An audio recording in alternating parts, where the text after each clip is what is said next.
there's more people online than being here,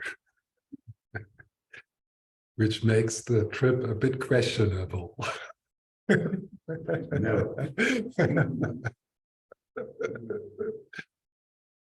Maybe we just should stick to online. But anyway, it's nice to be in this place, even if you are not here. So I'm here in Shantideva Center. So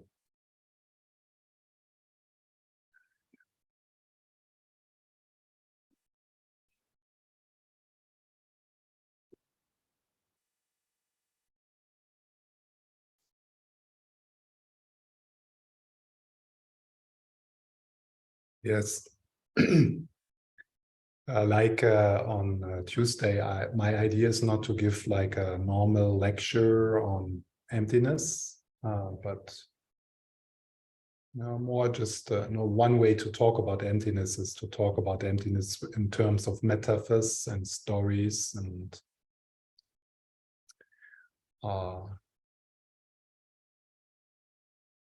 rather than trying to explain something which is, you could say, impossible to explain.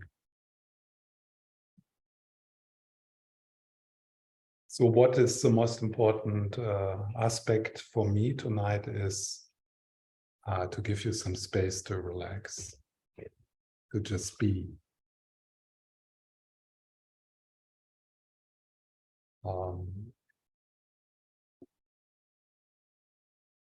I think that's what is particularly needed in this city. Not just spaces of feeling, being, breathing.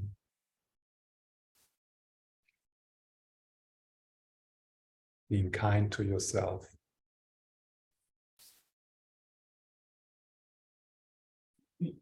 In a sacred space. So it's wonderful to do that in the park. But it's even more healing and more special if you do that in a sacred space like this. You know? In my bag, the Buddha and His Holiness, Lama Yeshe and Lama Sopa. So that's definitely a wonderful space to just be.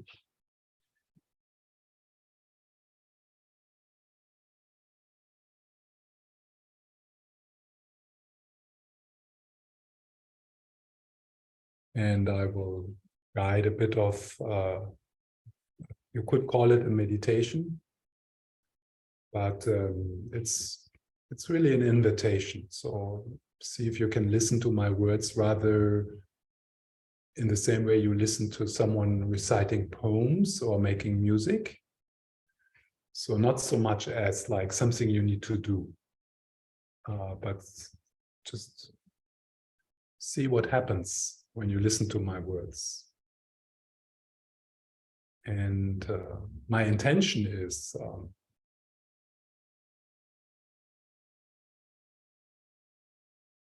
to invite you into a spacious being here, where you feel safe, where you feel welcomed as you are, where you don't think that emptiness is something, you know, you need to study for 20 years and you will never get it, and it's so complicated, but really, I mean, all of this, whatever you perceive, whatever you feel, whatever you hear, whatever you touch is already empty. And we can have a kind of glimpse of that if we shift into the being, into meditative awareness. So, and then if you want to close your eyes at one point and you allow that to happen, it's not necessary, but maybe you feel it's appropriate.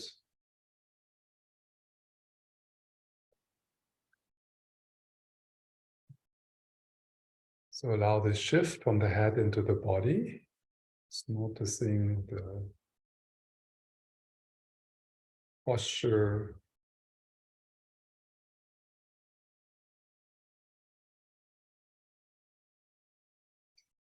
notice how the floor or the chair carries you.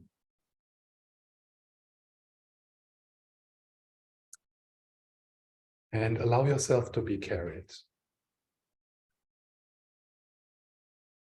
So, and with that, you give yourself the permission to do nothing. Just sitting here, just being here.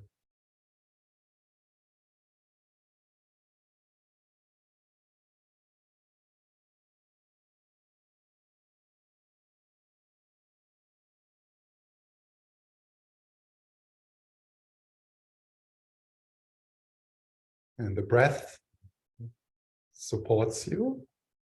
The breath is an ally in this shift into present moment awareness.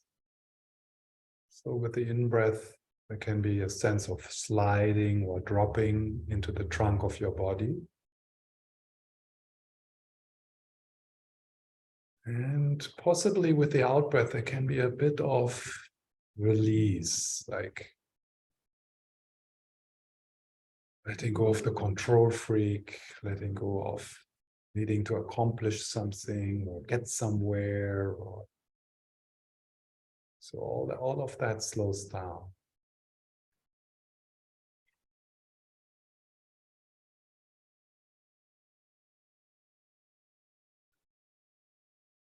Softening the belly and the shoulders.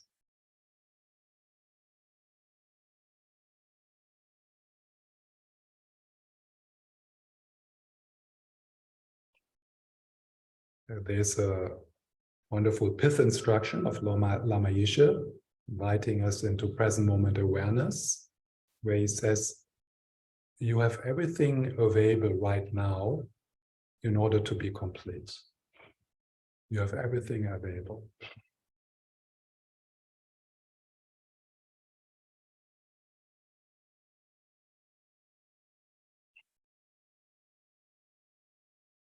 How to experience this is through radical acceptance of what is.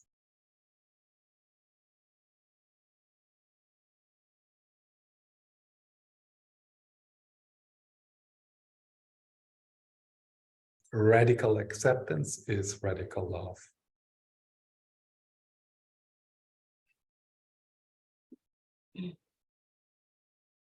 And if you can't do it, if you struggle, if you resist, then you accept that.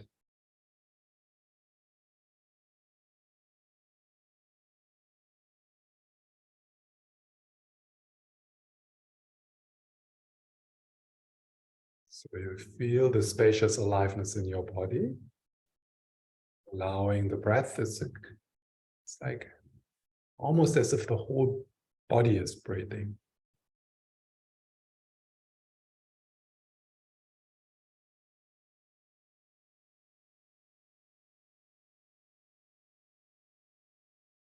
And finding a yes.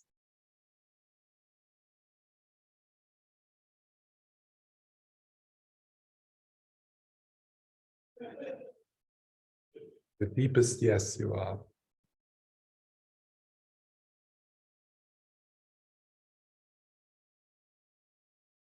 You are able to relax into.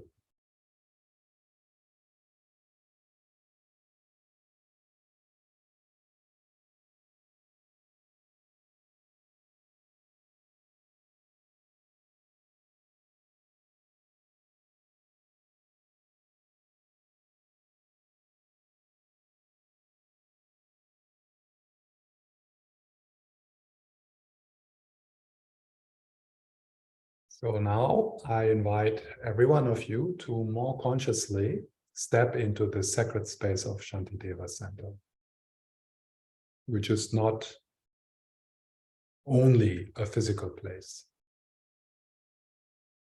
So the people who are participating online, they step with us into the sacred space of Shantideva Center.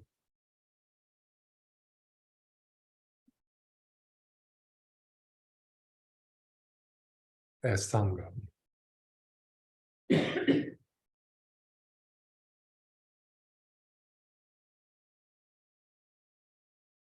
And then depending on your connections, on your we fill a sacred space with the presence of our mentors, masters, teachers. And here, for us, that's His Holiness the Dalai Lama, Lama Zopa, and Lama Yeshe. But please invite symbols, people, Buddhist or non-Buddhist, your guardian angels. Call upon them, invite them here for all of us.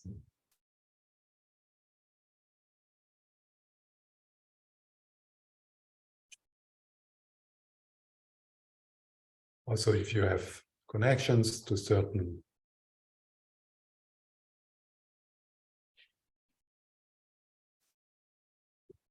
tantric angels, call upon Tara, Shenrizik.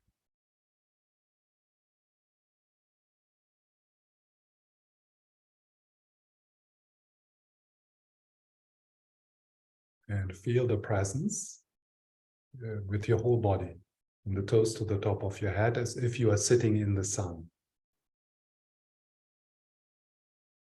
There's a scent of Bodhicitta in the air. Maybe like roses or jasmine, lavender.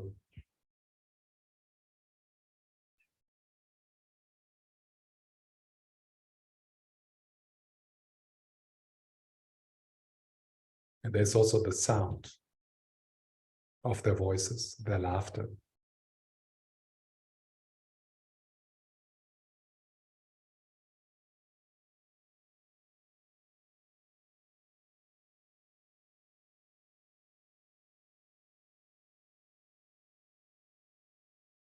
Allow yourself the experience of being held, of being safe.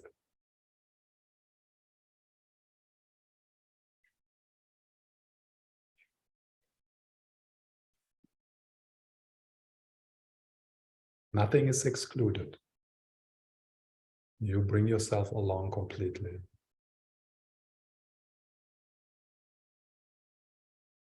If there's boredom, nervousness, restlessness, tiredness, sadness, confusion, or if there's peace, well-being, yeah, so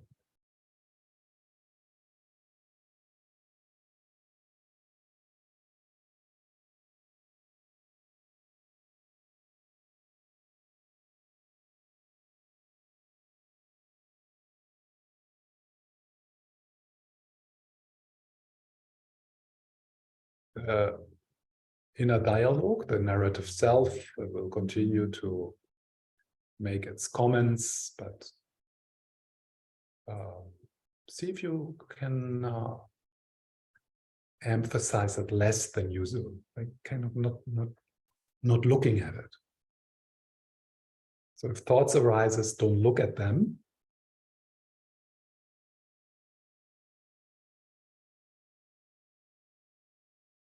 Be here. Stay here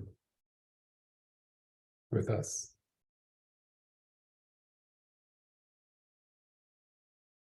Effortlessly. You don't need to do anything for being here. You are already here. This is it.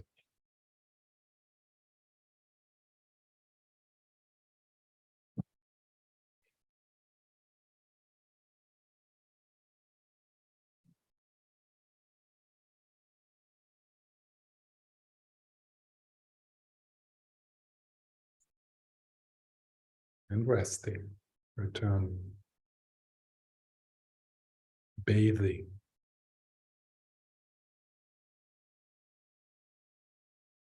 in the loving gaze of the Buddha, of Jesus, of His Holiness the Dalai Lama.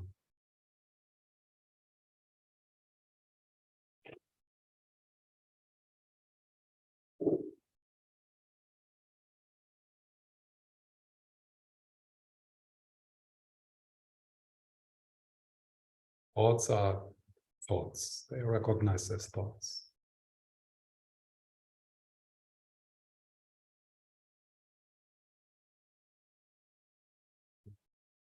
What you're yearning for is not found in thoughts.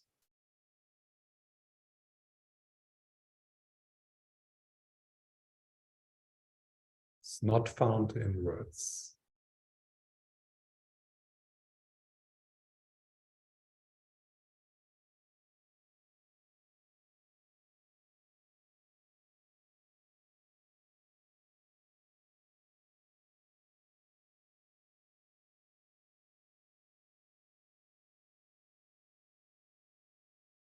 So the more you continue to relax into a yes,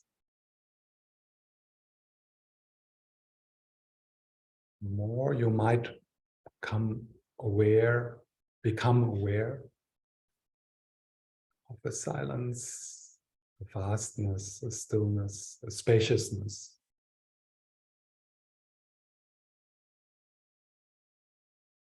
And it has nothing to do with calming down the mind.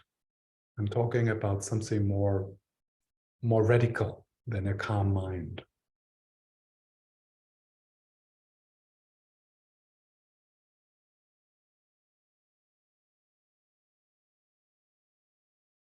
It's a stillness which surrounding and pervading everything.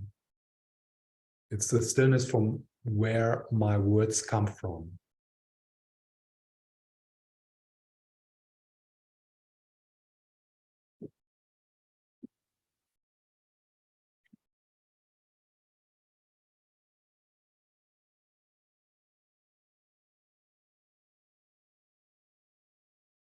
So you can let go now. You are safe.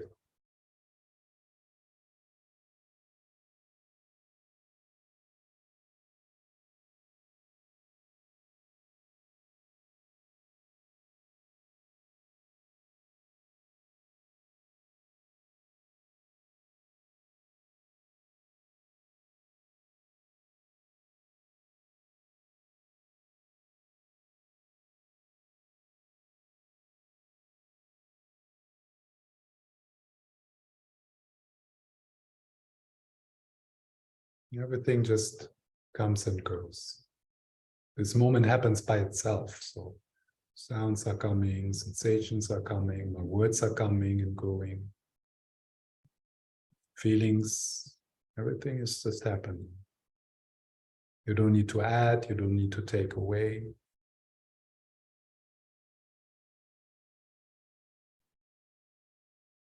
And sit with the confidence that awake awareness is already present. The sky is always there, no matter how thick the clouds are.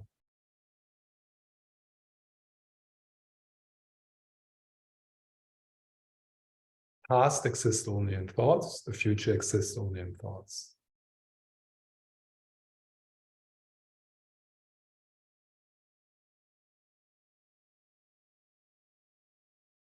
You're not lacking anything. Just relax.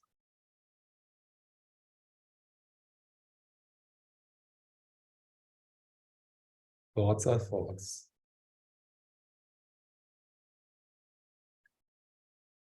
Don't rely upon them.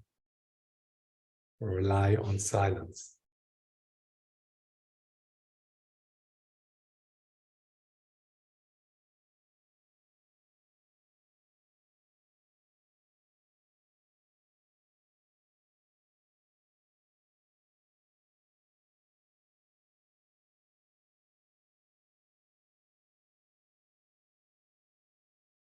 Tenderness is missing, warmth, kindness. Remember the eyes of His Holiness the Dalai Lama.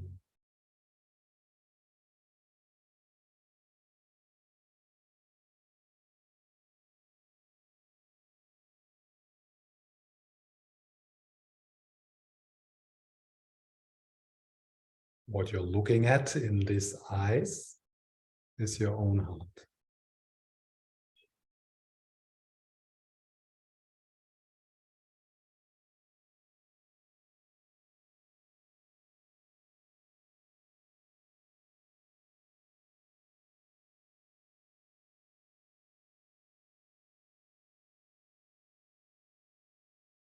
And returning, resting.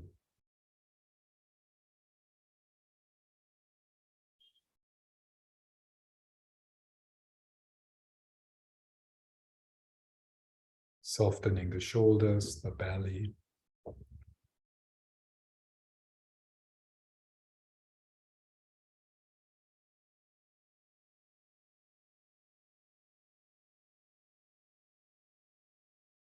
If there's some emotional discomfort, some physical discomfort,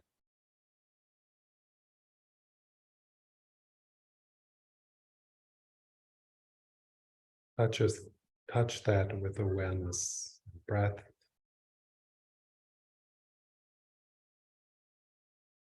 With the healing hands of His Holiness.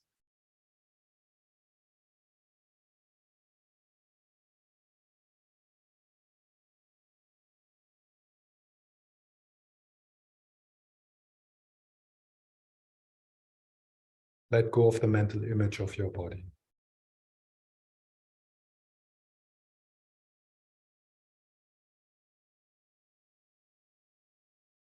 Let go of the mental image of the breath.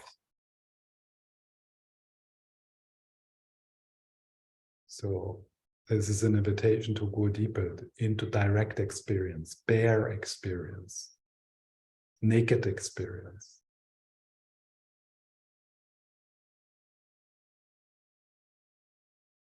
What is here without words? Without naming it something. What is here? In other words, what is real? Because everything else is fantasy, words, projections. But what is real? What is real here? Meaning without words.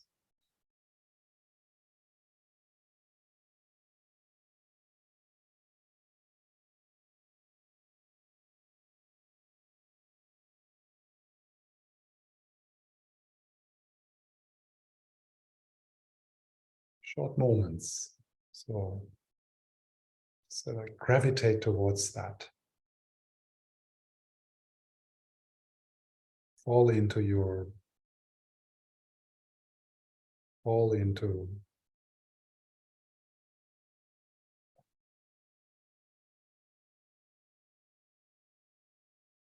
inner life.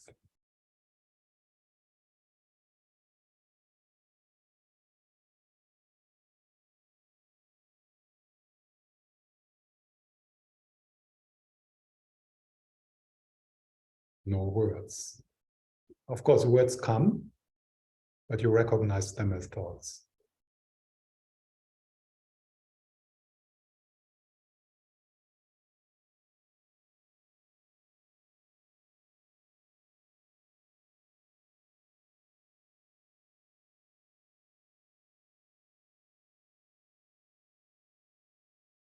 No effort.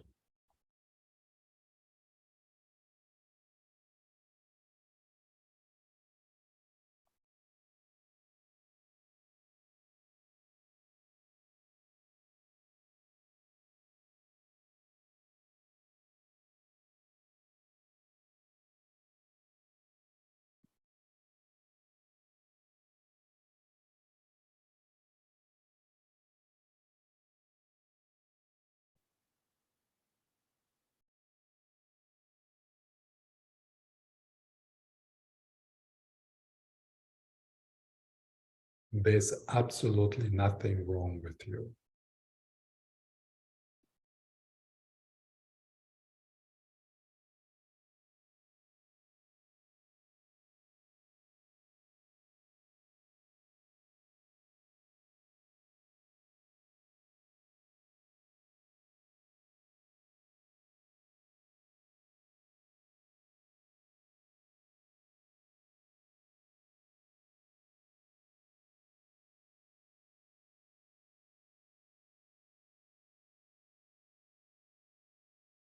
So then a little shift in the meditation. So I would like to invite you to meditate for everyone else. Feel how it is if you would have come tonight to this meeting for everyone else. So also the online people.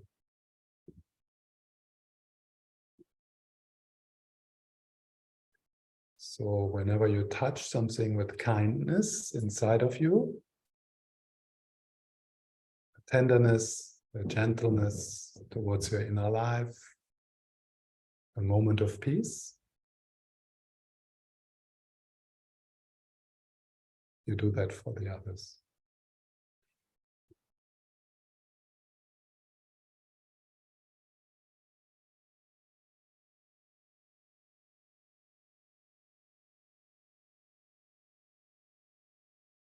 You still work with your own inner life, but you do it for the others.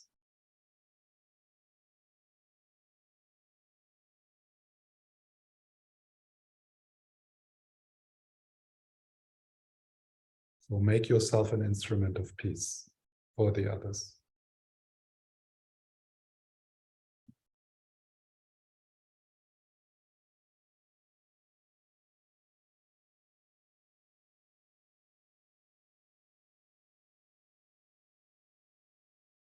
And just check if that makes a difference for you, or how that feels. Yeah?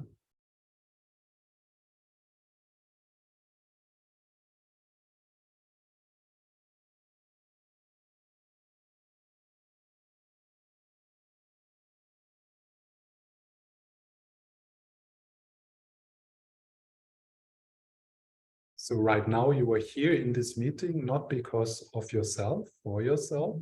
Imagine that. Yeah? Just imagine that. You are here for the others.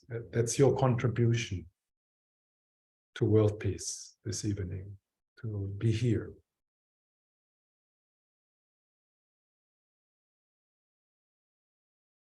You are the blessing.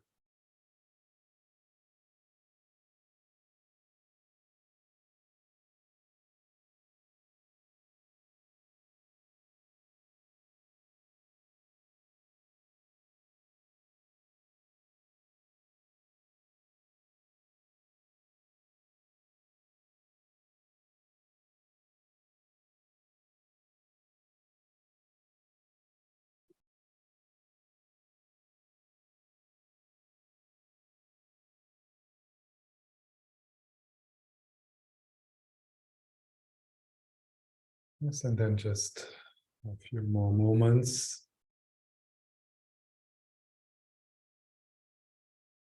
Just being, just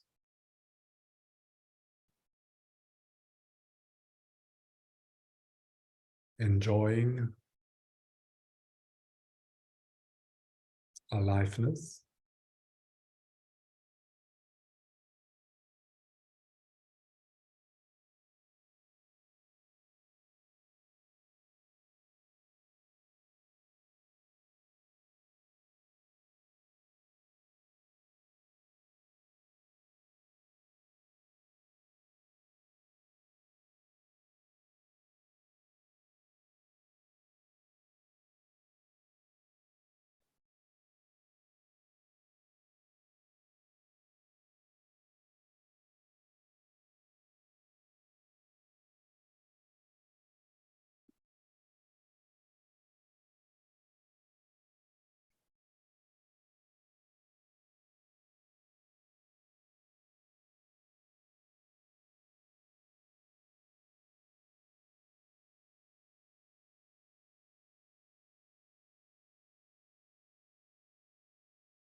So whatever you look at right now,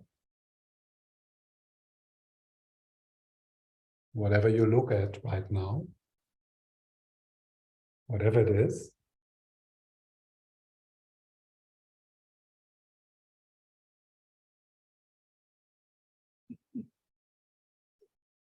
so whatever you look at right now does not exist in the way it appears.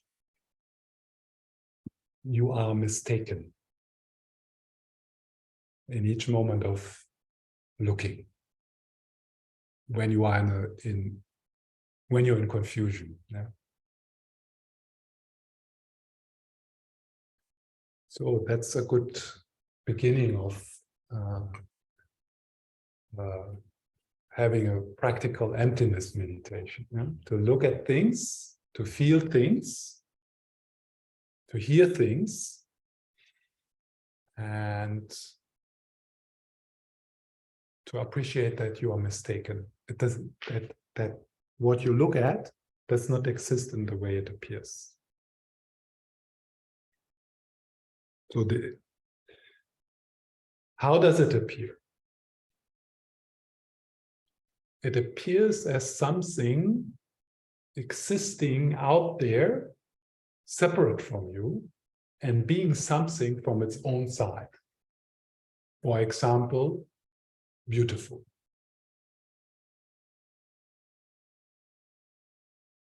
So in a confused perception, in a confused way of living, there is the experience that you are, that there is an I, maybe right now, like behind your eyes or something, maybe more here in your heart or whatever. There is an I, and you have eyes, and you look through your eyes at something which exists out there in the world, separate from you. You actually live in the hallucination that you look at an outside world. And it seems to be almost like crazy to start to doubt that. But I mean, even if we don't go into the emptiness teaching, and we look at neuropsychology or something like that, what you see is a mental image in your frontal cortex. You never see the outside world. But it doesn't look like that. Yeah. So, but not only that, this bowl is not only that it appears outside and you are inside, it has some meaning. Yeah. For example, beauty is a meaning.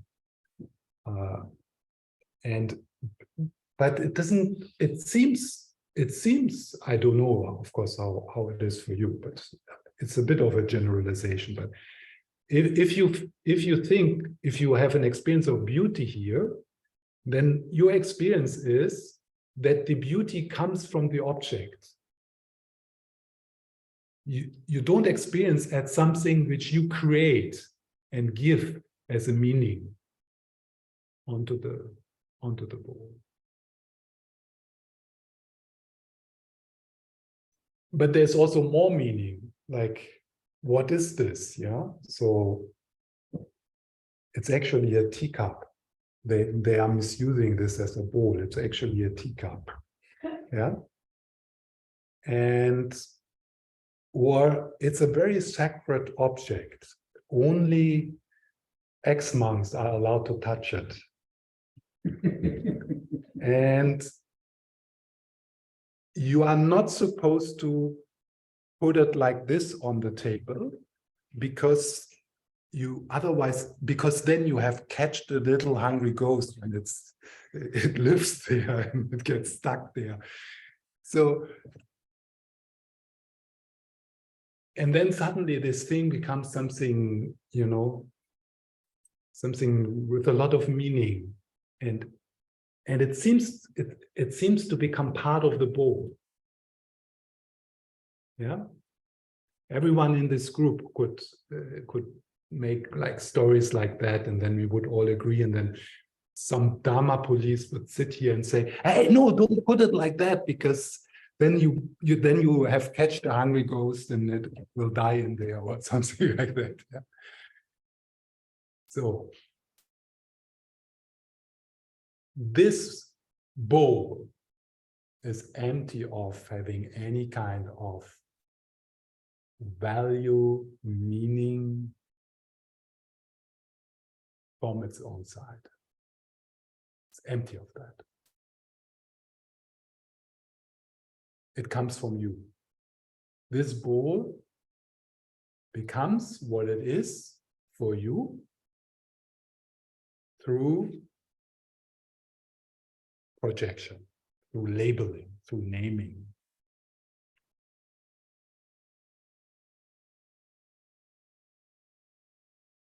And that's true for everything.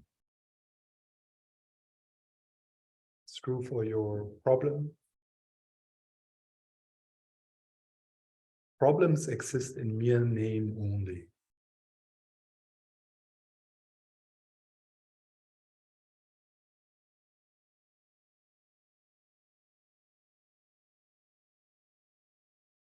So what would be the benefit of realizing this? Yeah.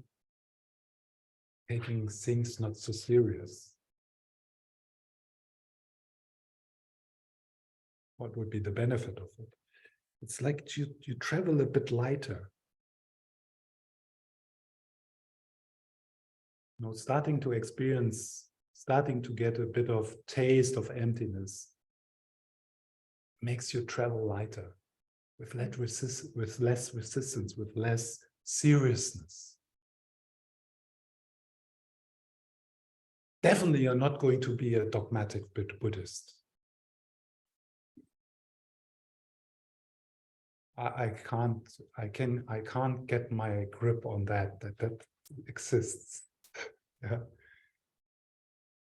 You just travel lighter. I mean, it's not that your values and so on and so on, they are not dissolved, but you just take things more lightly, including yourself.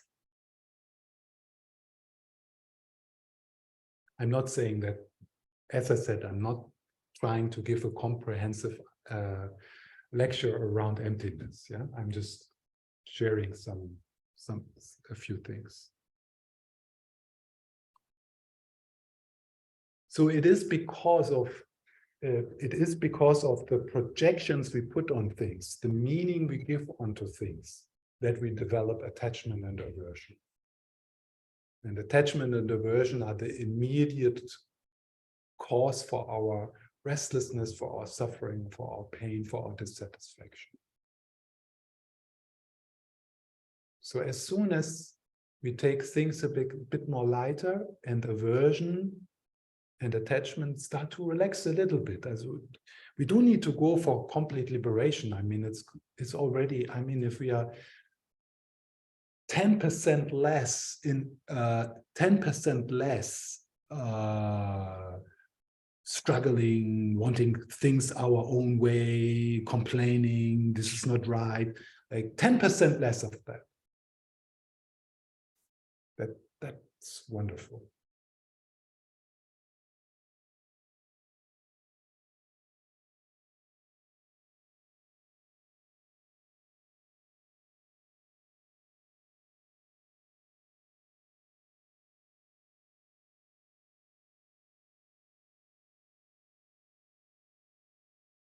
Any questions about this? Any comments? Also about the meditation? Online, you can just, and then we will have a little break. Yeah.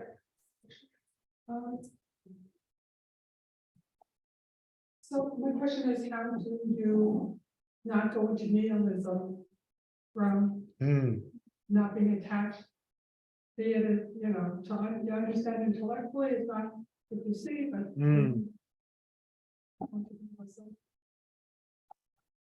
Do you see the danger for yourself?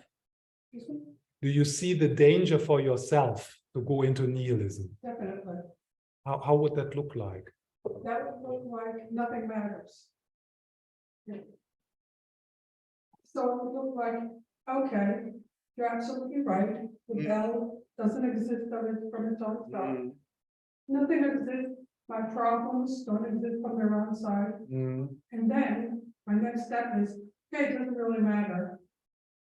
You know, so yeah.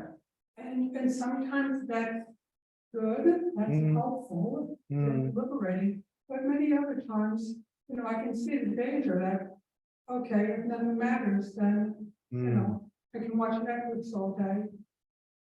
Would you do that? I watch it, not Netflix, YouTube. I like YouTube. The instructional ones, not Yeah. interest. Yeah. I'm asking this kind of questions because, of course, it's obvious that this, you know, we have all read that, you know, that there's a danger of nihilism, and that is the wrong direction. That would mean a misunderstanding, but actually, for my, I mean, I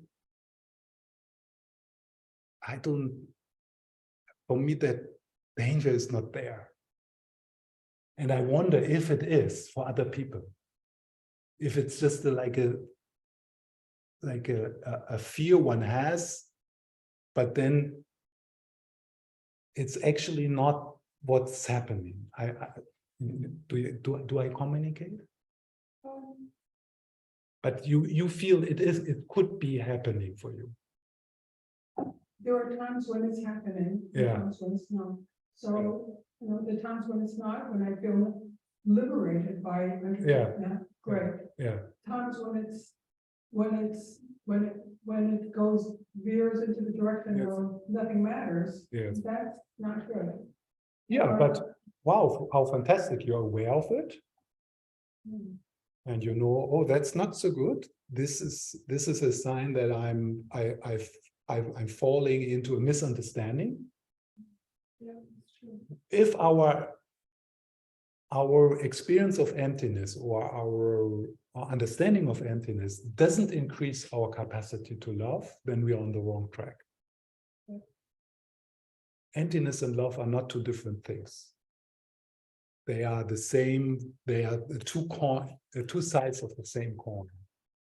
So, like a genuine understanding or experience of emptiness will always lead to more love, more care for others, more joy, more. It's the same like. You know, more you are relaxed, more you take care of yourself, more kinder you to yourself, less there will be, oh, I don't care. More will, that's like, yeah. So you notice, okay, there is a bit of, oh, nothing matters. And then, and then you apply a meditation which brings you out of that. You apply a meditation which brings you out of nothing matters, precious human life, Right. Buddha nature, yeah, whatever, loving kindness meditation, self-compassion, guru yoga, Tara practice, or that.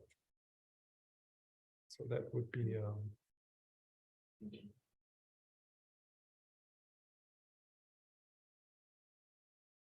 Yeah.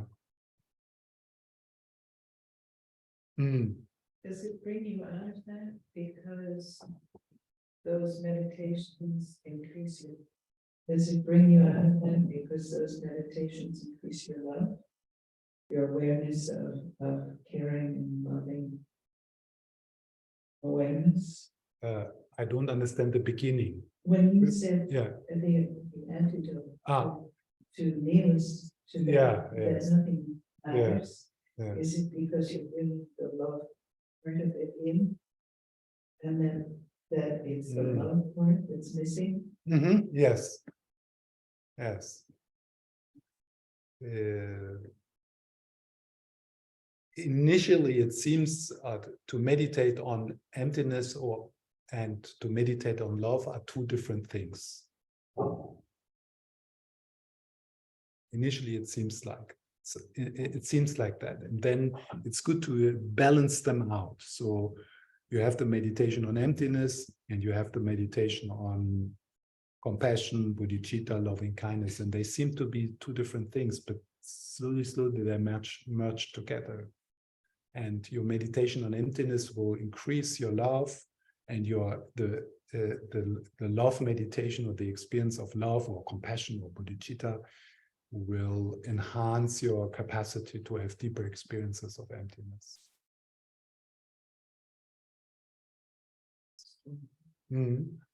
Just one.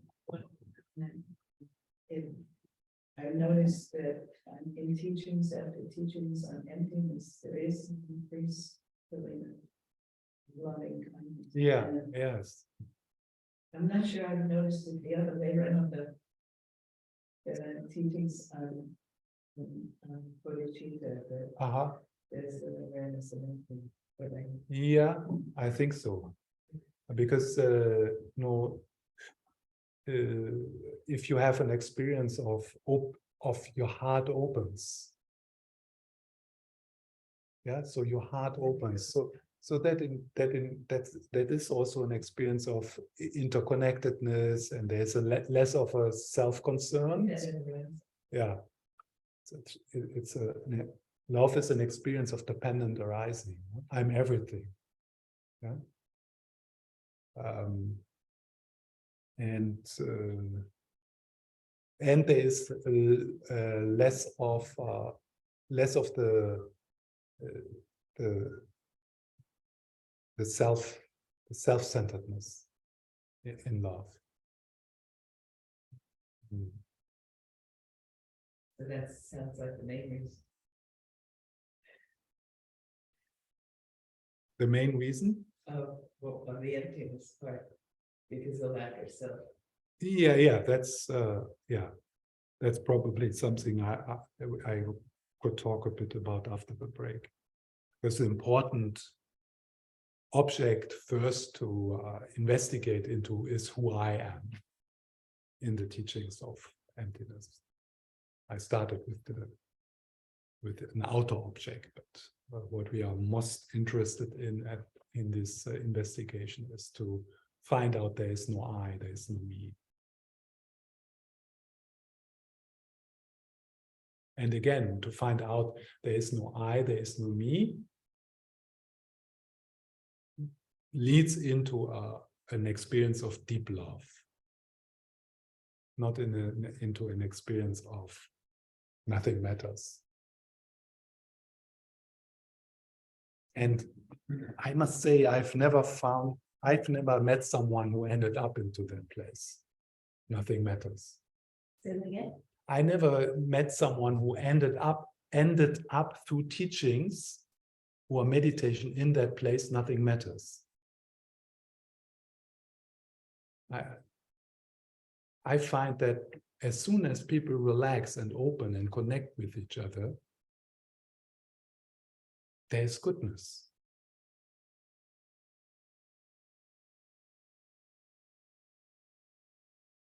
I can see, theoretically, I can see, wow, yeah, if there's a misunderstanding of emptiness, maybe maybe someone comes to the conclusion nothing matters and I can do whatever I want. But that never happened in me.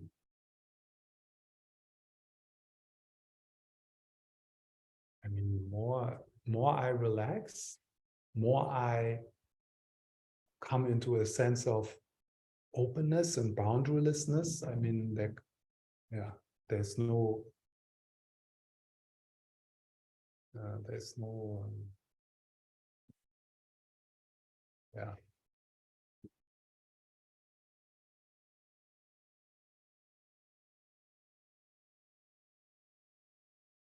Any online comment? Yeah. Someone raised. That's Jay. Jay. In Australia. Okay. Yeah, okay, thank you. It's a comment, and then you talked about, this has to do with emptiness. Intellectually, I can contemplate it. What happens is there are times when I have an emotional response, which is fear, because if what I'm seeing, what I'm experiencing doesn't really exist, I feel a little bit afraid of losing my sanity, like becoming out of touch with reality. Yeah. So my question is, you've talked about, things to sort of counter that. I'm wondering what your suggestions are for my situation. Yeah, that's a very good question and important. It always has to be addressed because there is no serious meditation on selflessness and emptiness without needing to go through the fear of death. And that's what is arising in your, I mean, if you would kind of really feel into the fear which is appearing for you, and you go deeper into that, then you will probably also appreciate or recognize that what you meet there is the fear of death. And in fact, what the fear is beyond that. There is a fear of death, but there's also the fear of non-existence. Yeah, yeah. Yes. And that's what at times I come up against. Yeah. Yeah. Yeah. So we need to talk about that. And I will do that after the break. Was there something else? No, thank you. That's your question. Okay.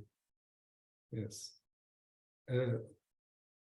One thing just from the beginning, to say that something is empty does not mean it does not exist. Yeah, so that would be a misunderstanding. That would be a confused listening to this. And I can understand that it could sound like that when you say things exist in mere name only. Okay. Yeah, that must mean that they don't exist. But that's not what's being said. They exist. How do they exist? In mere name only. That's how they exist. And somehow we hear then, if something exists only in mere name only, if something exists in mere name only, that would mean it doesn't exist. Because we feel existence means something like it's made from matter, from atoms, and then it's findable, and that's what exists. But that's completely stupid, because we know already now from, since 100 years or something, that that matter, there is nothing like matter. It's not, there is nothing like atoms. So to still be like a kind of unconscious materialist, it doesn't make sense anymore. Because our own religion has, our religion of science has moved beyond that.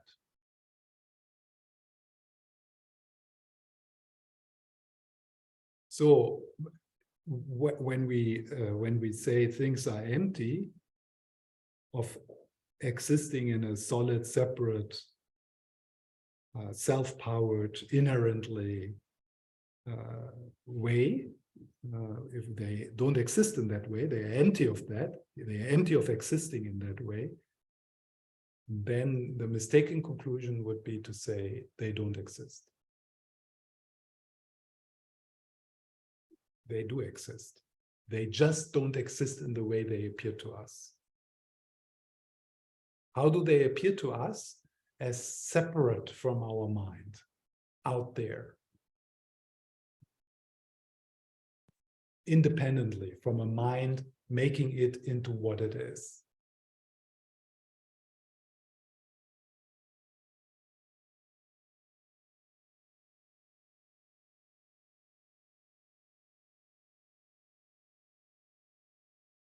Okay, so let's have 10 minutes break.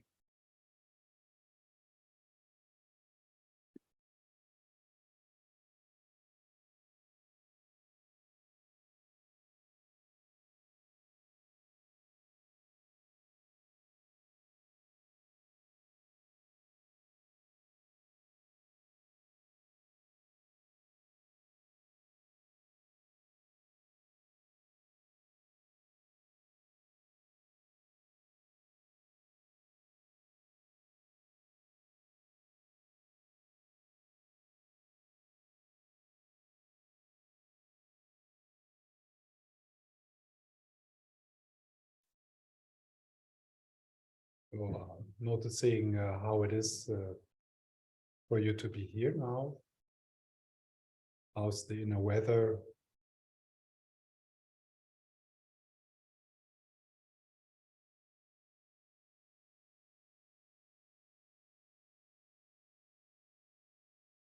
And stepping again consciously into the sacred space, surrounded and protected by the teachings of the Buddha.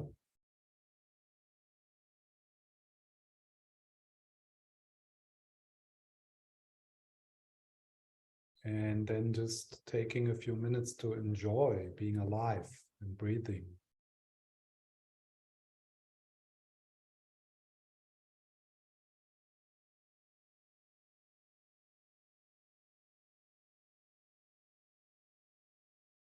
Not being alone and having a refuge.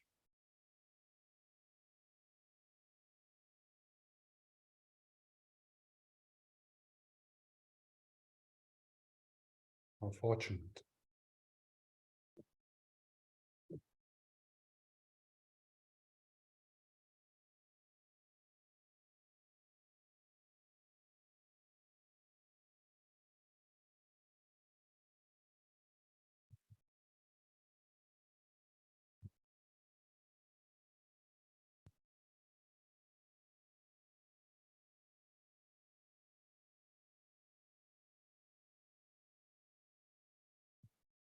And then I would like to remind you or point out to you that whatever you experience right now, whatever it is, sensations, sounds, feelings, thoughts, the pleasant and the unpleasant, whatever it is, everything is an appearance within consciousness, within awareness, within mind. Right? Just confirm that. Or is there anything which you experience right now which is not experienced within consciousness, within mind, within awareness? And I use these three words as synonyms for now.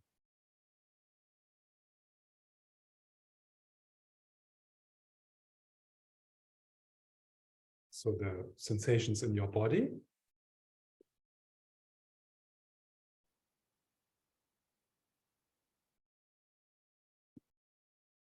They can't see you. What's that?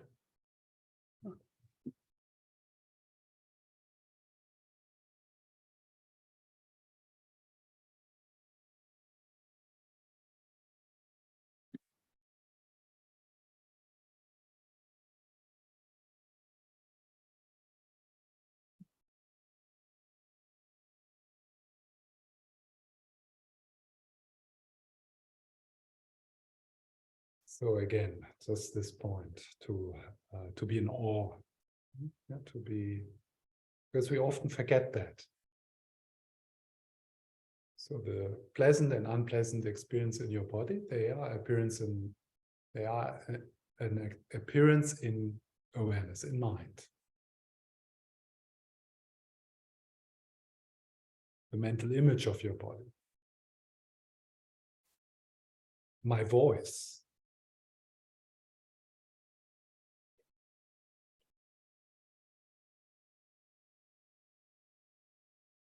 Thoughts about the future, thoughts about the past.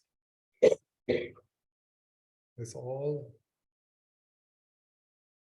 experienced with mind, with consciousness, with awareness.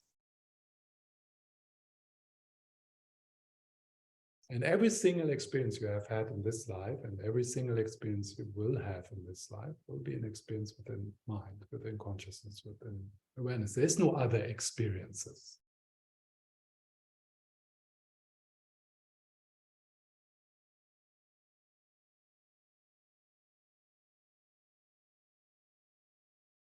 That's all you have.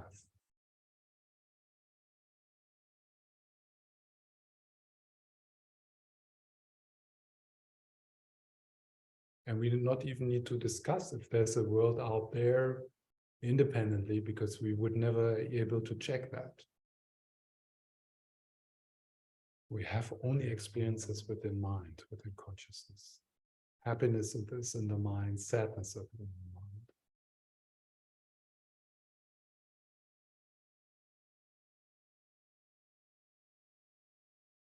So, and now look at these experiences. Yeah? Like maybe if you have some discomfort in your body right now, so just look at it. So feel it or look at it. I mean, I'm not talking about the eyes here, but like the looking with awareness. So the experience, that sensation, that pain, what you might feel, or that discomfort, what is it made of? And you just look. Don't think about it. Just look. What is it made of?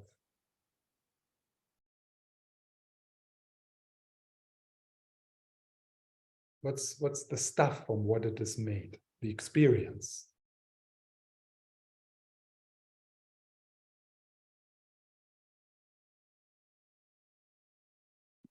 And if you look, you might get a taste that there is nothing real there. There's nothing made from atoms, or there's nothing, there is something there. Yeah, something is there. There's an experience. But the experience is empty of being solid,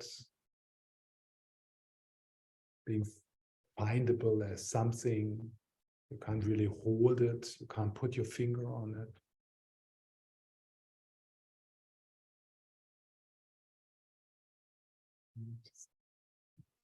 Just check for yourself if you can recognize what I'm pointing to here. So even if this discomfort tightens, if you really look closely with your awareness, you go there, you go closer. What is it made of? What's the stuff this experience is made of?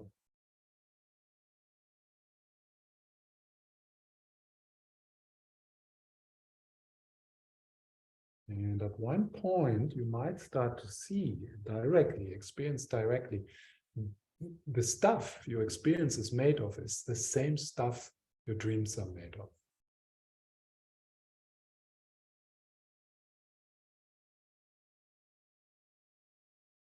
And what is the stuff your dreams is made of? Consciousness.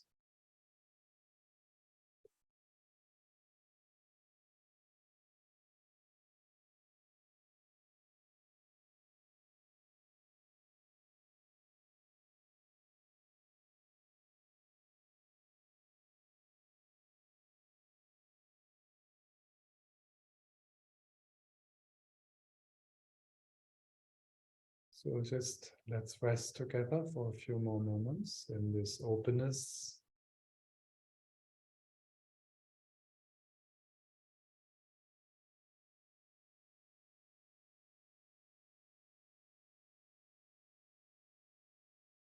Past exists only in thoughts, future exists only in thoughts.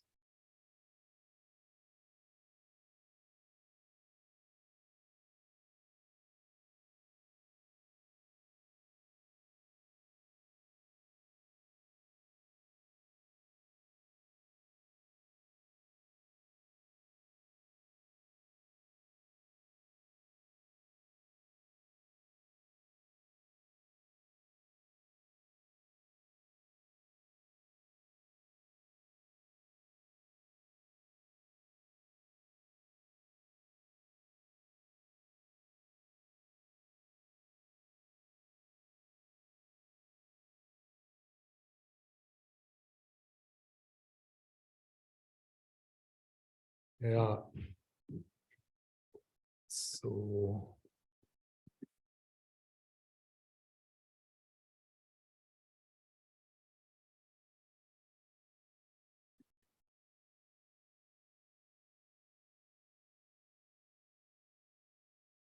a few ideas about this question about fear.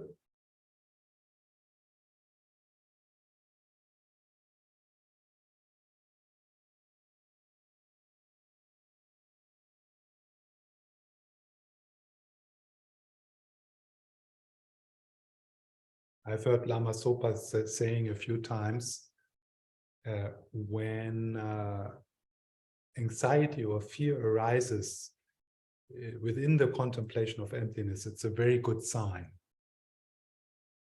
It's a very good sign that we start to look into the right direction.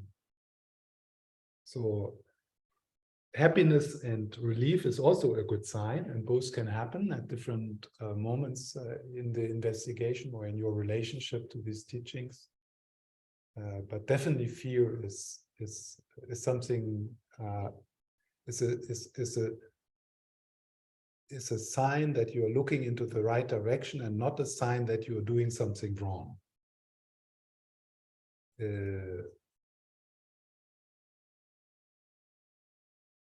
Because what is being threatened through the teachings on selflessness, through the teachings on emptiness, is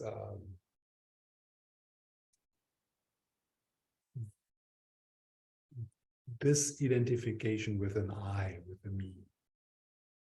So the egoic structure, the narrative self, is going to feel threatened by these teachings.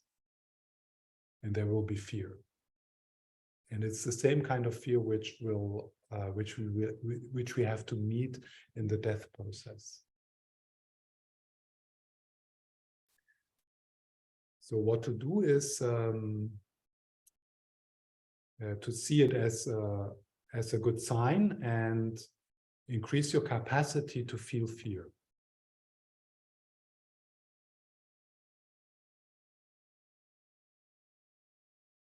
Increase your capacity to stay in that fear,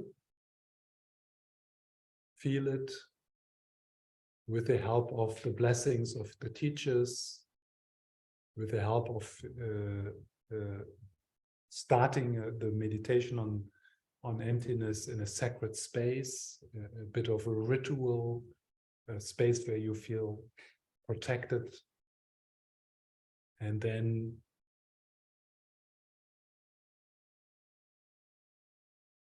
embracing the fear. The only way out is through what you want to heal, you need to feel. And the same is true for that fear.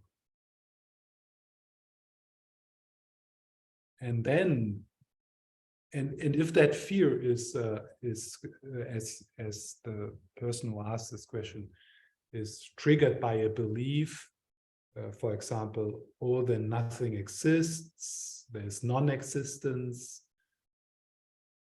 that is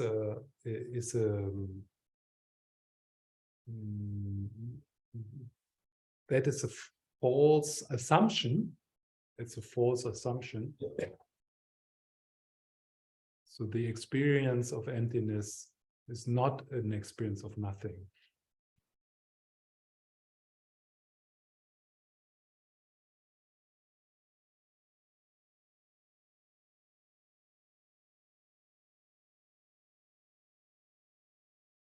Does that answer your question? Jay in Australia. Yeah, that's helpful. Thank you. Yeah. Want to add something? No, I'm good. Good to go. Thank you. Yes. Yeah, any other questions? I think maybe it's nicer to answer to some questions or comments, yeah. Some surprises in the meditations.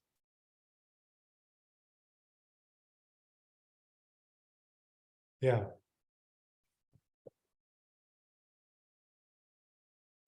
Thank you, Stephan.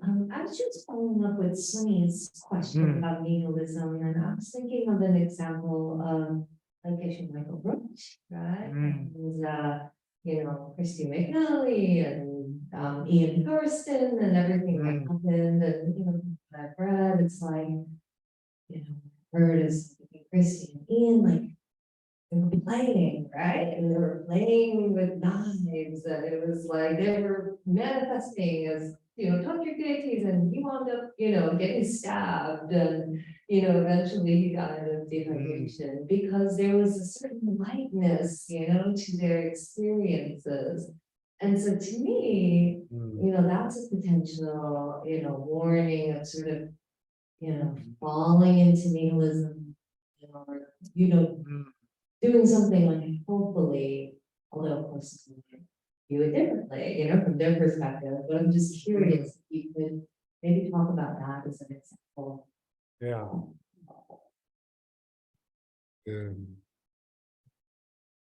Yeah, so what should I say? Just, take on, is that an example of perhaps Yeah, emptiness gone wrong, and could be, yeah. what are Yeah, but I don't know. Hmm. Yeah, it could be. Yeah, it could be.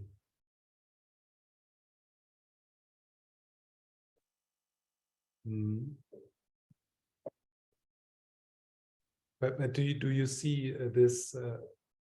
Do you see this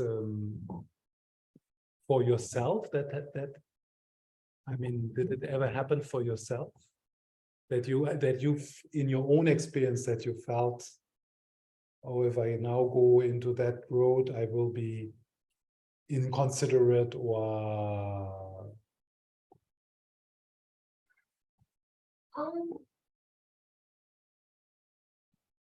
I don't think I'd, run off into the mountains, but there's but I think to lesser degrees, there's something where, there's one thing where it's like, oh, I think it's light, and then I forget to see the conventional reality of someone else, and then I'm like, ooh, I'm not honoring that, and I think that's my emptiness. But if like, yeah, sometimes it's how do I still be responsible, being interconnected with society. Yeah. I just can say, I mean, in my experience, more lighter I am, less serious I take things, more generous I am. That's my experience. And my experience is when people connect with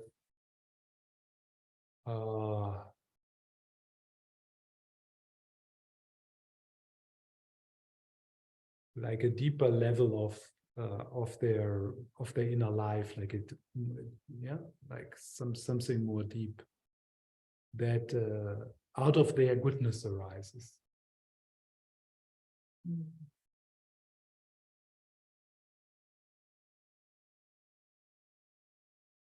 So for me, like the question, how do I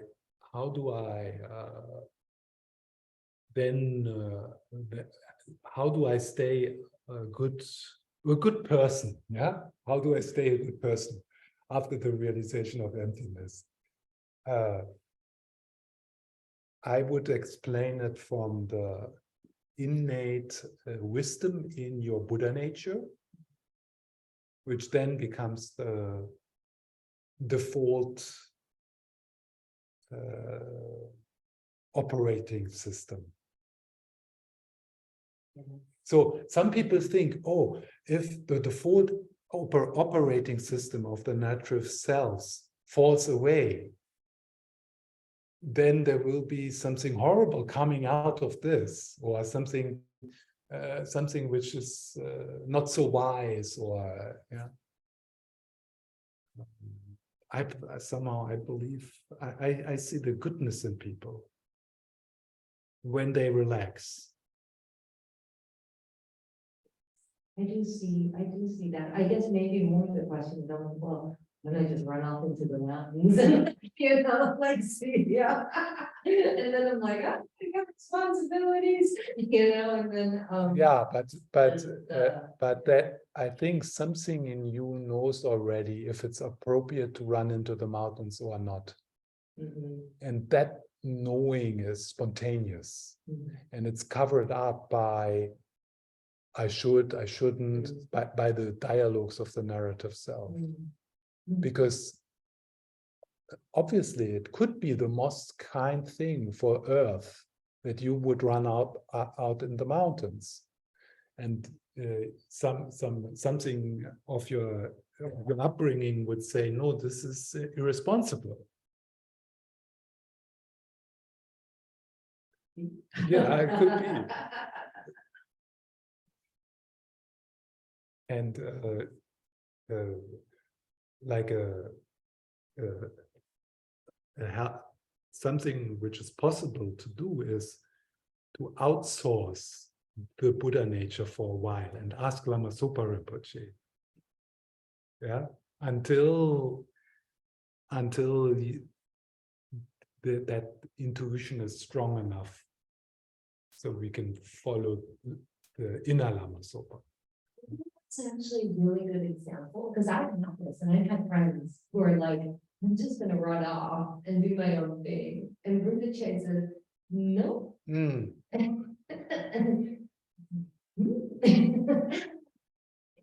And it's almost like a disconnect between what the heart wants and what the advice is. And I've heard it again and again, especially for people in positions of responsibility. It's almost like a pattern. Yeah. Yeah. It could be that intuition which says tells you to run off is actually not is actually more part of the egoic structure. Ego. Or sometimes I wonder if it's a question between, you know, personal like liberation, you know, or just one needing at this point in time to practice more of that selfless attitude. Yeah. Yeah. You wanted to ask something? So in the meditation, you said that at one point we can reach the level of consciousness that we reach when we are dreaming. Something like that? I didn't say that, but No, but okay, so I want to know what you say. So it brought me the attention to, so when we dream, the level of consciousness though is not the gross consciousness, right? It's more the subtle consciousness, right? And I always have a bit of confusion understanding what is subtle consciousness really. I understand full consciousness, you know, the senses, that's the consciousness that I have all the time, you know, mostly. But in my dream, it's a subtle consciousness, right? Could you speak more about the subtle consciousness?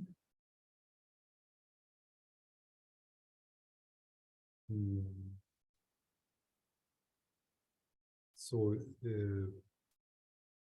why? Why? Why? Well, you know, just need to understand, because I understand the consciousness. It's very important to understand the consciousness, the gross consciousness. Yeah. Okay. So we know what the cause consciousness. That's the thoughts. That's what we are communicating with right now. So the waking consciousness. Yeah. And then when the waking consciousness shuts off, you have access to a more subtle level of consciousness. So, and now? So it is a way like you only understand it when you experience it, but you cannot really describe it. Yes, you can. I can describe the content of my dream consciousness. I remember what the appearances in that. Right. In that. Yeah. And I can even bring a certain alertness, a certain mindfulness into the dream state. So I can be aware of this level of consciousness, the more subtle consciousness, while it is happening.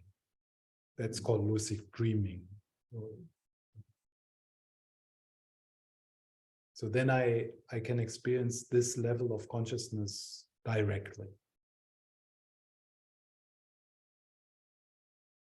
Which is what you experience in meditation when you get to that level of meditation. Yes, the same can happen in meditation, like when the kind of, so there's the more coarse level of consciousness dissolves, and then you can have dreamlike experience, like visions, memories, past lives memories, or whatever. Thank you. They become accessible in meditation. And there's some meditations where you would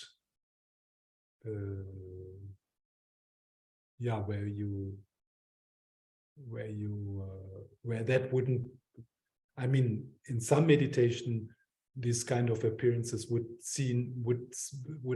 be recognized as distractions. Yeah, so it's like, yeah, it's a wonderful vision. Yeah, but then there's other meditations where you actually would explore this and enjoy or learn from it.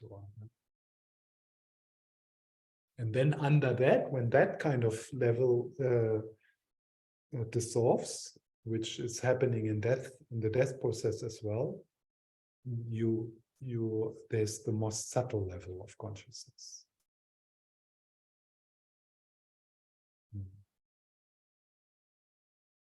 Yeah. Does that answer your question? Yeah, no, you clarified it. Yeah, okay, that's good. So there is someone online there. Yeah, Pat. Yeah. Yeah. Yeah, hi. I just wanted to go back to the nihilism questions.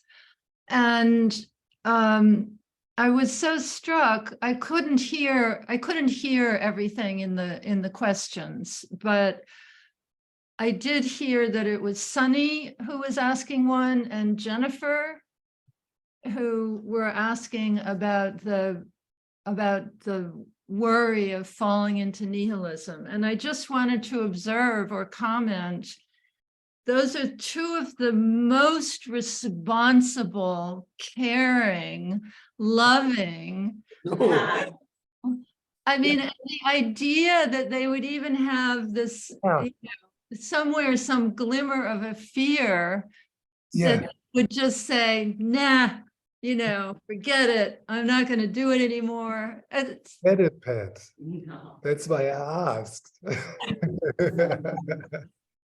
Yeah. Oh, yeah. Yeah, thank you.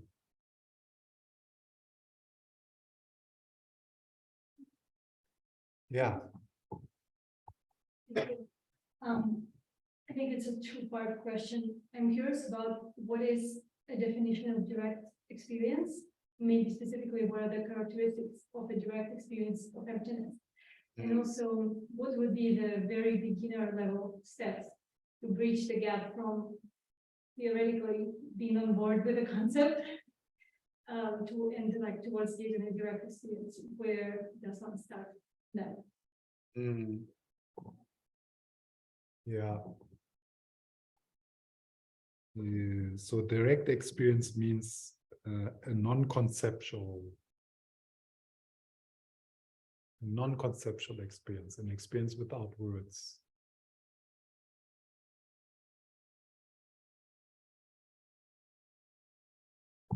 Are there any equivalents in our daily life to have an idea?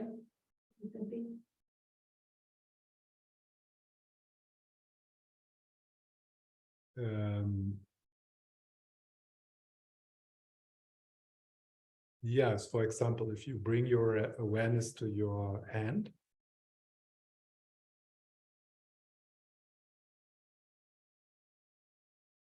and initially when you bring your awareness to your hand, you probably have a mental image, like you kind of look at the mental image of the hand. Yeah. So that's a conceptual meditation on your hand. Doesn't so it's not, but then it's possible to kind of let go of that mental image, like, and what's actually there directly.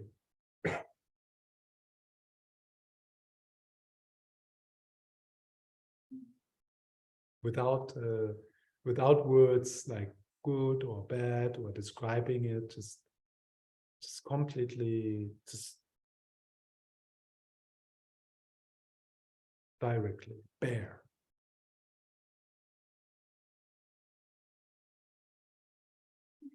I think I understand. Yeah, it's hard because we're so used to thinking. Yes, many people, they think they meditate on their body, but they don't.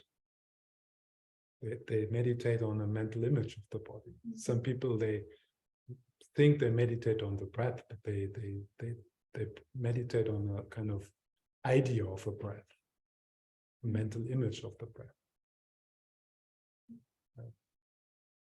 It gets really weird when you have direct experience. Like when you start to have a direct experience of the energy in your hand, because it's only energy. You will never have a direct experience of atoms or something because they don't exist. So if you have a direct experience of the sensation in your hand, it gets really weird because you come into like a boundaryless space.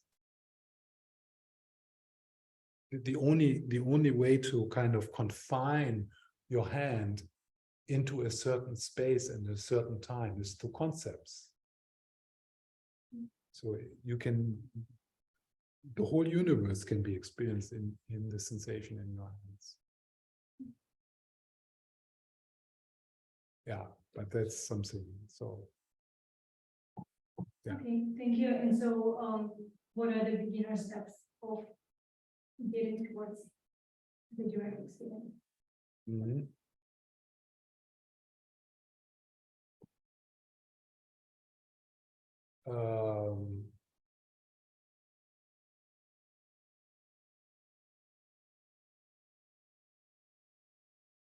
Have you tried something? Not beyond just classes and some Yes. readings on my own. I Yeah. have a very clear understanding of what the path actually is. I am planning to read the Lamrim, so this have one perspective, because I think it's like laid down in order. Yeah, that's Beyond that, I'm not sure where to move for yeah, steps. yeah. I mean, one possibility is the way I also started the new online course with the people here from Shantideva. That is, it's called the 4-point analysis. So that would be like a structured way how to meditate on the emptiness of the I. And that's a good place to start. Because so, and I can just describe it to you in a few words. So the first step is that you start with identifying how the I appears to you, the me, the I. When you say I am hurt. Yeah, so you start, that's the first step. You become curious about when you say I, when you feel I, what is it actually what you mean? Yeah. And then you look for that I. You look for a separate solid I, the owner of the body, the owner of your thoughts. So you look for that in the body and mind. And so and in that search, you look through the body, you look through your mind. In that search, you find many things, but you don't find a solid separate I. So, and that not finding not finding of a solid separate I. That's the emptiness. The emptiness. So there is no I. So the emptiness of us, selflessness, in other words.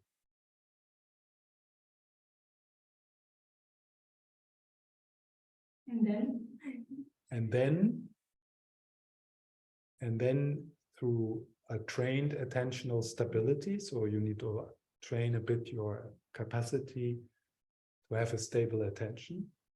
That's anyway a good idea for any kind of meditation. So, so then you look for that which you assume is there, an I, a me, and you don't find it, and you pause and you rest in the not finding.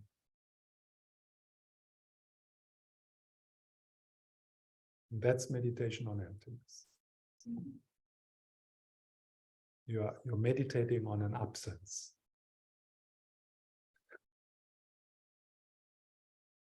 Doesn't make sense. Yeah, it does make sense. Yeah, okay. Oh. So it's a bit like you are, let's say you have you have a sense that there's a thief in your house. Yeah. And you are really scared about it. You're scared, or there's a thief in your house. So the first step is, and that seems to be obvious in this example, you need to know how a thief looks like, what you're looking for.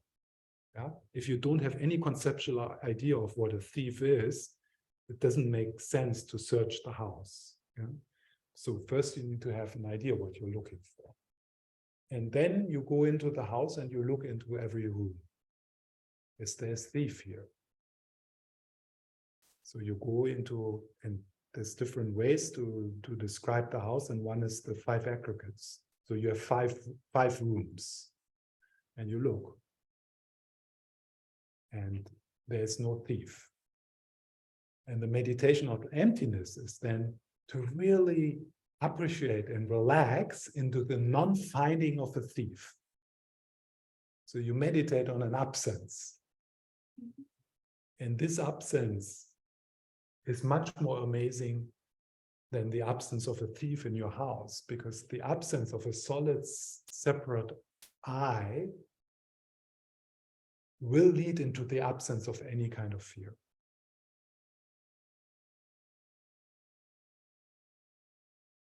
Because there's nothing to defend.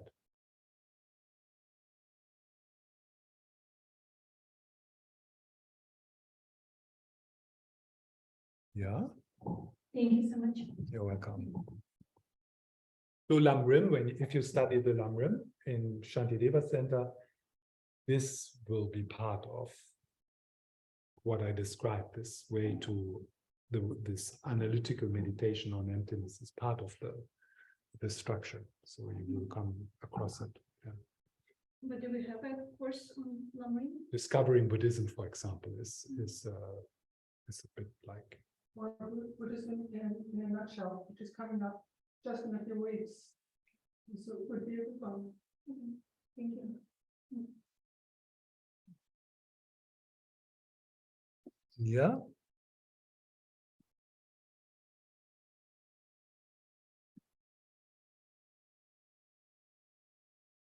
Yes.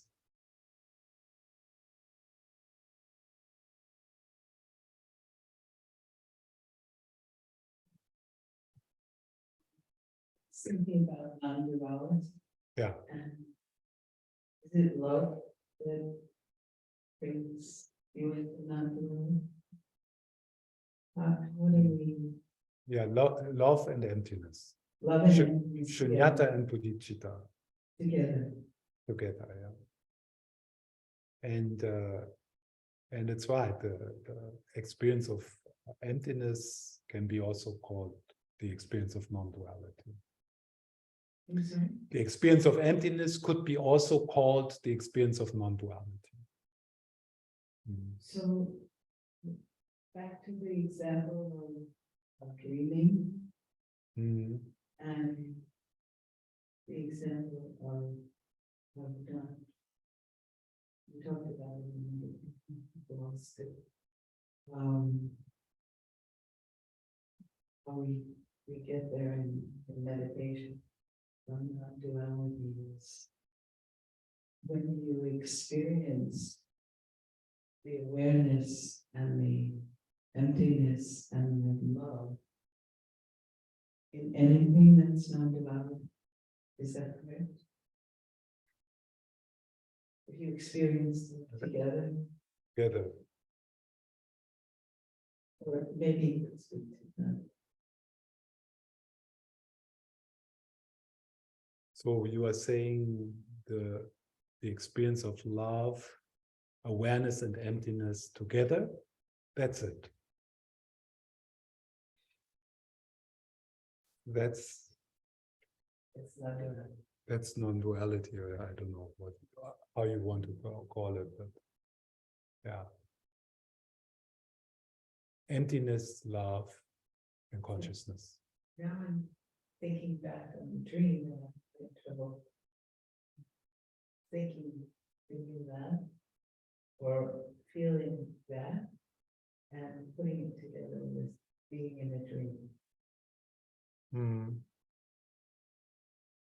I don't know whether that makes any sense. No, but doesn't matter. No.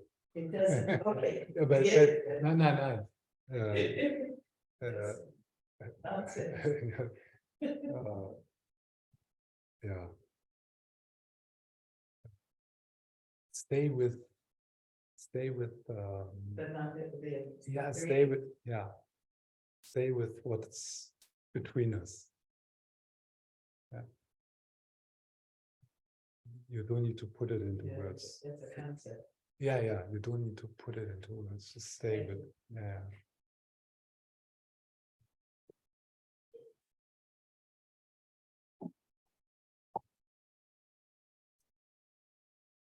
Okay, so let's take the opportunity to sit quietly.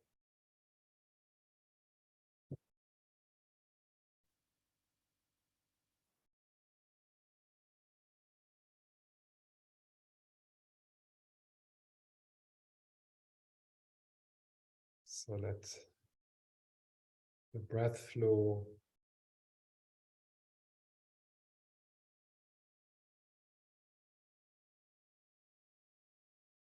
And come back into felt sense of your body, present moment awareness.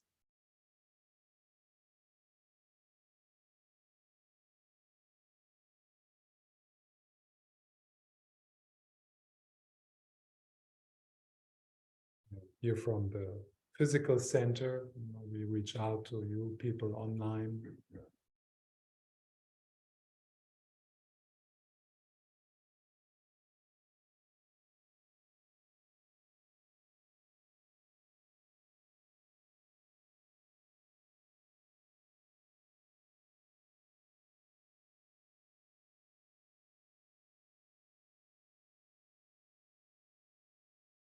Can you hear the silence?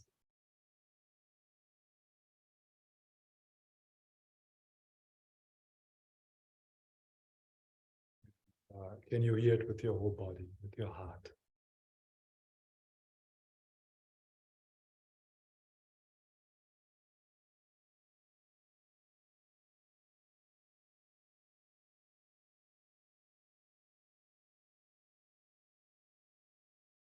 The spaciousness.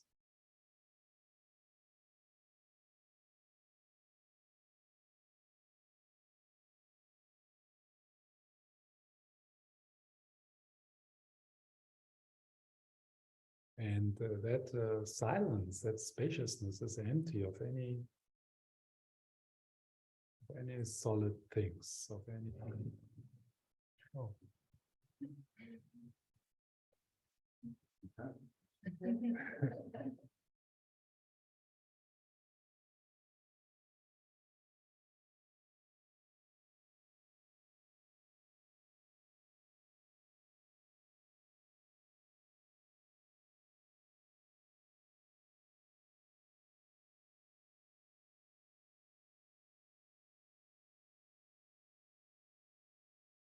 And can you sense a goodness in that?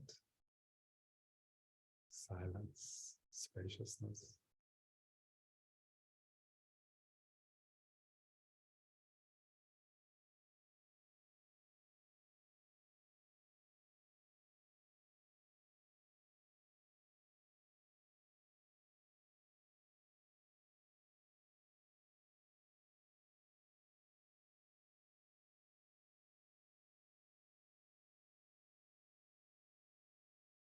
And if so, maybe you can really relax into that.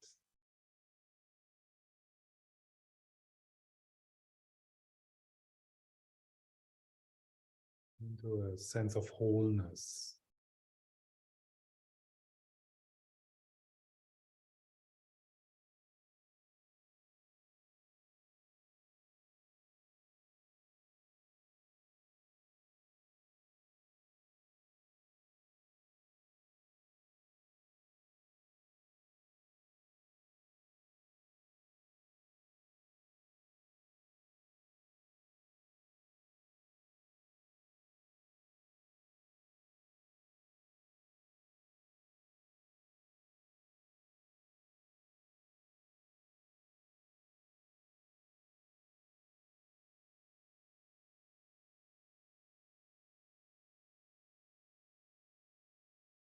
Thoughts are thoughts. Recognize those thoughts. Rely on presence, on silence. Rely on silence. Not on thoughts.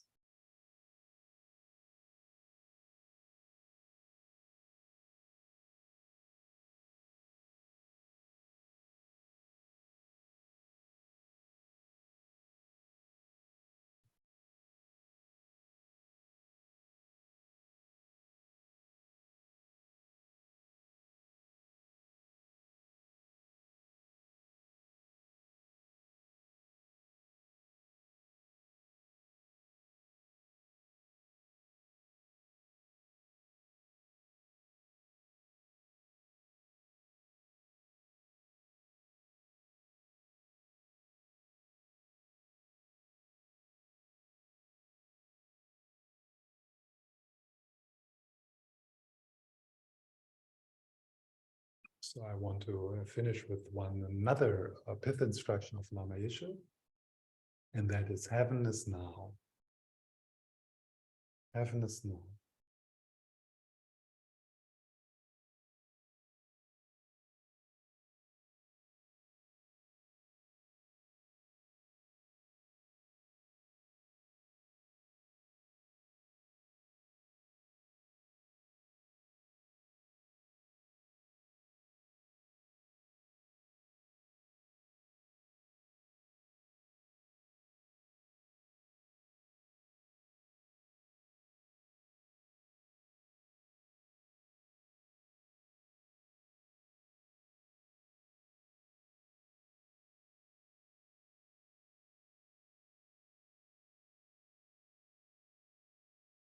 The power of love is here now.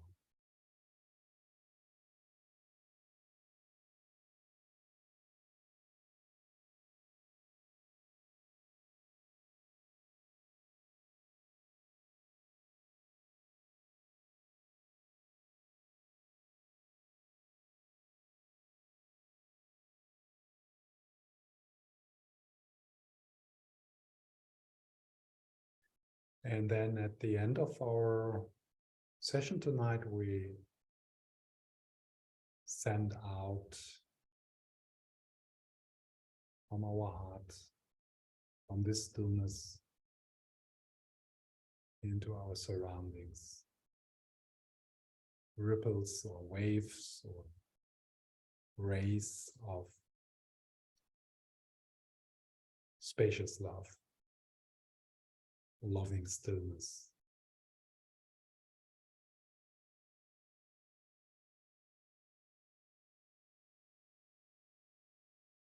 And it's a very big area we cover through the online participants.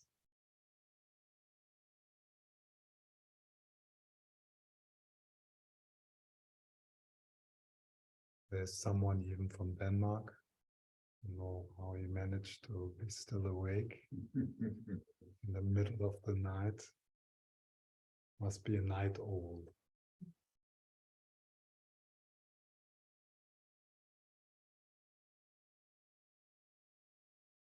So we cover a huge area in our little Sangha here.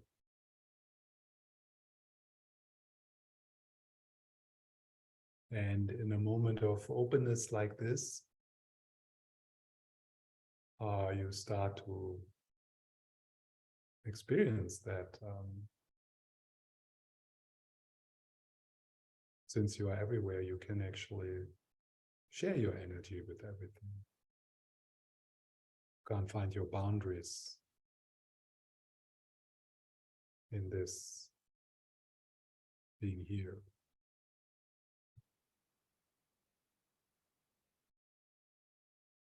That's why you can share your love with the world.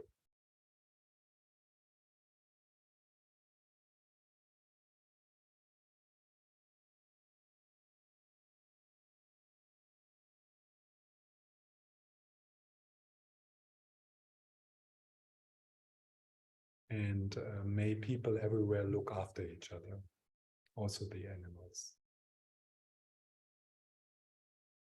May people everywhere look after each other,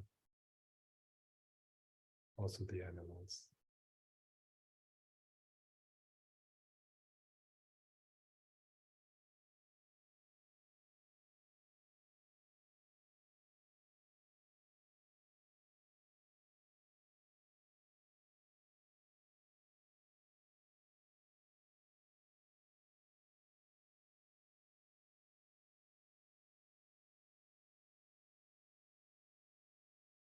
Okay, thank you very much. It's always an honor to have a nun listening. I think you actually violate some vows by doing this. You do, right?